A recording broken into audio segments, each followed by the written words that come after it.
வந்த தாராளமா கிடைக்கும், கவலைப்படாத. நான் தானே கொடுத்தேன். எத்தனை ஆண்டு காலம் போராடிட்டு இருந்தீங்க, கொடுத்தது நான். அதனால கவலைப்படாத, உரிய நேரத்தில் நிச்சயம் கிடைக்கும்.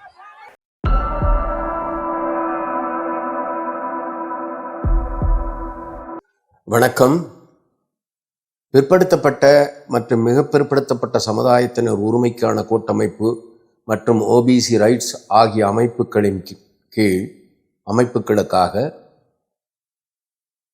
முன்னாள் முதல்வர் அதிமுக கட்சியின் தலைவர் மாண்புமிகு திரு எடப்பாடி பழனிசாமி அவர்களுக்கு எங்கள் அமைப்புகள் வைக்கும் அன்பான வேண்டுகோள். நீங்கள் வட மாவட்டங்களில் பயணம் செய்த போது வன்னிய சமூகத்தினருக்கு 10.5 உரிய நேரத்தில் கொடுப்பேன் என்றும் தாராளமாக கொடுப்பேன் என்றும் வாக்குறுதி கொடுத்துள்ளீர்கள். உங்களுக்கு ஒன்றை நாங்கள் நினைவுபடுத்த விரும்புகிறோம்.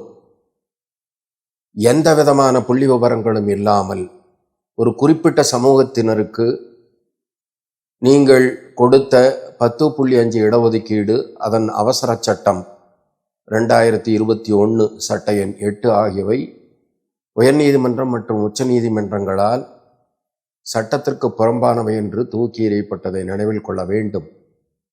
அதுவல்லாமல் தமிழகத்தில் அது வன்னிய சமூகம் அல்லாது 255 சமூகங்களும் உள்ளன.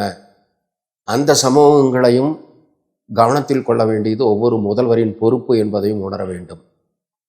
இதை பற்றி நினைக்காமல் ஒரு குறிப்பிட்ட சமூகத்தினருக்கு எப்படியாவது ஓட்டு வாங்கி அந்த ஓட்டு வங்கியை உருவாக்கி அதன் மூலம் தேர்தல் வெற்றி பெறலாம் என்று நினைத்தீர்களே. ஆனால் சென்ற தேர்தலில் உங்கள் தோல்விக்கு முக்கிய காரணமாக அமைந்தது இந்த இடஒதுக்கீடு, தனி ஒதுக்கீட்டு சட்டம் ஆகியவையும்.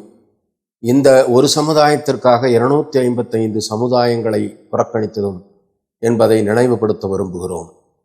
ஆகவே தயவு செய்து இந்த எண்ணங்களை தாங்கள் அடியோடு மறக்க வேண்டும்.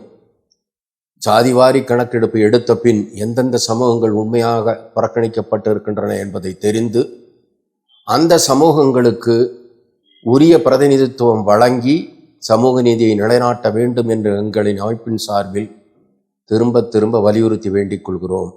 10.5 அல்லது எந்த ஒரு தனி சமூகத்தினருக்கும் இடஒதுக்கீடு என்பதை எந்த அரசியல்வாதி கொடுத்தாலும் எங்கள் அமைப்பு உறுதியுடன் எதிர்க்கும் என்பதையும் தெரியப்படுத்திக் கொள்கிறோம். நன்றி, வணக்கம்.